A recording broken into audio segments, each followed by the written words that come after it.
Please, just stop talking. Welcome to WatchMojo.com, and today we're counting down our picks for the top 10 most annoying movie character voices. Is it just me, or did you notice when he said it could be you, there was a certain sincerity in his voice, or? Before we begin, we publish new content every day, so be sure to subscribe to our channel and ring the bell to get notified about our latest videos. For this list, we're looking at and listening to some of the most irritating voices used by big screen characters. Their actors don't necessarily have annoying voices, though some of them do, but that's a list all on its own. Merman! Number 10, The Garbage Pail Kids. The Garbage Pail Kids movie. My tummy hurts! What did you eat? Everything! That'll do it, all right. With a name like that, is it any wonder these little gremlins are annoying? Adapted from a trading card series to parody the Cabbage Patch Kids, the Garbage Pail Kids are the polar opposite of their cutesy counterparts, in that they're gross, ugly, and utterly obnoxious. Gee, I thought it was funny. Each one individually has a gimmicky and annoying voice. However, because all of them annoy, none of them really stands out as being worse than the others, which kind of blunts their overall impact. I got a better idea. Let's go see a movie picture. We can't go out. We'll get captured. While they can purportedly do anything by working with each other, one thing they can't do is make us love the sounds of their voices.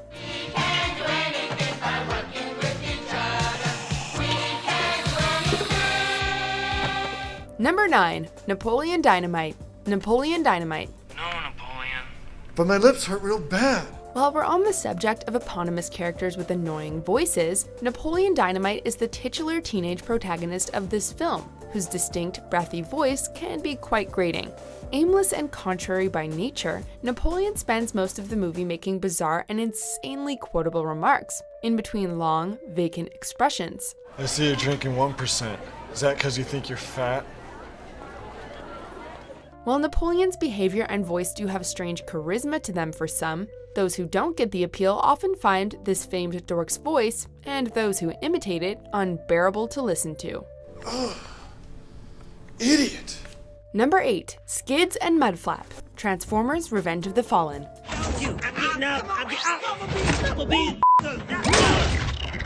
Skids and Mudflap are Autobot twins who argue constantly in their whiny voices. Worse, they're extremely racist caricatures of black stereotypes. You scared? Scared? Get your ugly face off. I'm ugly. We're twins, you stupid genius. For the record, there's nothing inherently annoying about Ebonics if that's how you talk. It's people who affect the dialect that are annoying. And there's something especially offensive about two alien robots choosing to appropriate it, and racist stereotypes for themselves. Particularly since these two transforming twits have more screen time during this film than most of the other Transformers.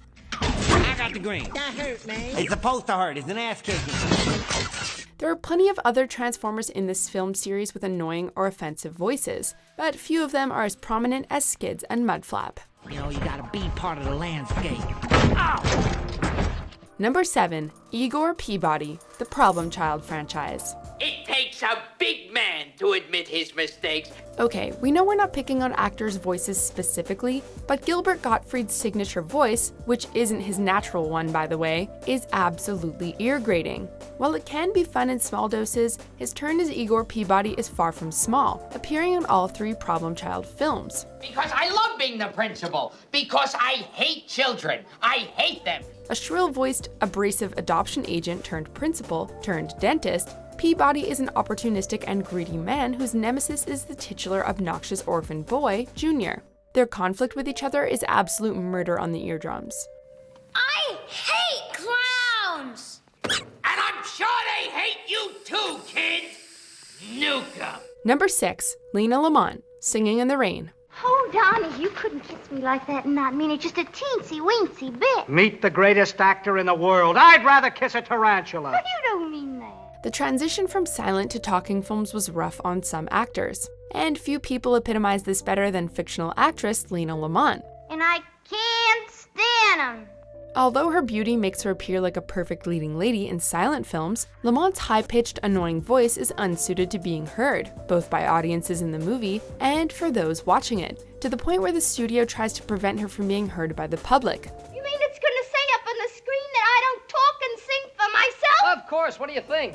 Lamont's voice, along with her self-centered, spiteful attitude and dim-wittedness, makes her a very exasperating character indeed. Bless you all. She didn't sound that way in the picture. Number 5. Nicky, Little Nicky. You want some Popeyes? No, I had my lunch already.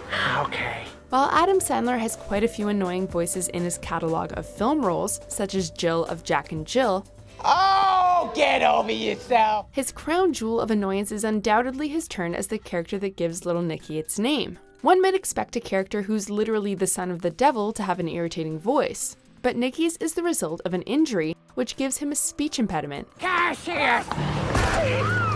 Oh boy. Again, speech impediments are fine, but hearing a guy known for annoying vocal tics attempt to portray one for comedic purposes is insufferable.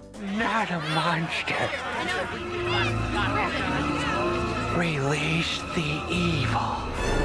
Number 4. Ruby Rhod, The Fifth Element. And from what I'm looking at, Intimate is this stud muffin's middle name. So tell me, my man, you nervous in the service? What do you know? The future still has loudmouthed radio personalities. Ruby Rhod is a fast-talking and extremely flamboyant radio host that gets caught up in the violent conflict over the fifth element. And it must pop, pop, pop! Ruby's high-pitched voice, rapid-fire delivery, and tendency to scream when in danger make him quite annoying to have along for the ride. Given how much danger he gets put in, this can prove very distracting from the action, especially since he never shuts up and carries on with his broadcast despite the extreme circumstances. But who cares? To my right, a row of ministers more sinister than ministers. Number 3. Woody Woodpecker, The Woody Woodpecker Franchise. Oh, yes, you are. Step over by the fire and get warm for dinner. Oh, boy. Feline fricassee. Cartoon characters usually have some kind of gimmick or design component to help them stick out from the rest. As it turns out, Woody's most memorable aspect is his annoyingly distinctive laugh. This red-feathered bird's normal speaking voice is not exactly dulcet either, being heavily nasal, yet also high-pitched. Hello. It's for you.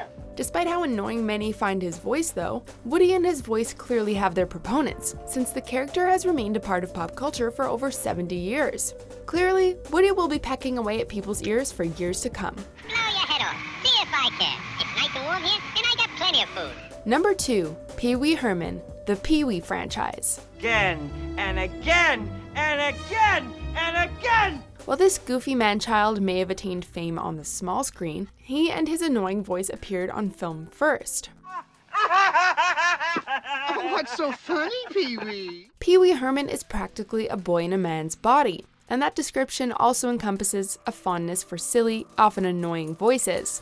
Pee-wee vacillates between several voice styles, usually using a squeaky, effeminate one, which is at odds with his distinctive honking laugh and the deeper voice he uses when he gets mad. Love him or hate him, Pee-wee's definitely a memorable character though, and it's unlikely he'd be quite so well known if not for his voice. Then you're crazy. I know you are, but what am I? You're a nerd. I know you are, but what am I? You're an idiot. I know you are. Number 1. Jar Jar Binks, The Star Wars Franchise. Your support is well seen. This way, hurry! We have a bad feeling about this character, and we're not the only ones. Jar Jar Binks is among the most hated film characters of all time, and that's in no small part due to his voice.